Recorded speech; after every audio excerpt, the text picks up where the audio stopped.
இது தெரியுமா? இரத்த சோகை உள்ளவர்கள் காலையில் 1 அல்லது 2 பேரிச்சம்பழத்துடன் சிறிது கருவேப்பிலையை உட்கொண்டு வந்தால் உடலில் இரத்த சிவப்பணுக்களின் எண்ணிக்கை அளவு அதிகரித்து இரத்த சோகை நீங்கும்.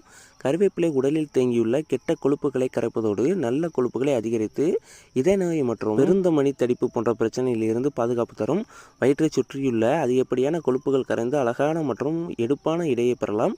சர்க்கரை நோயினால் பாதிக்கப்பட்டவர்கள் தினமும் காலையில் கருவேப்பிலையை பச்சையாக உட்கொண்டு வந்தால் இரத்தத்தில் உள்ள சர்க்கரையின் அளவு சீராக இருக்கும். நீண்ட நாட்கள் செரிமான பிரச்சனையை சந்தித்து வருவோராயினின் அதிகாலையில் வெறும் வயிற்றில் 15 கருவேப்பிலையை மென்று சாப்பிட்டால் செரிமான பிரச்சனை நீங்கிவிடும்.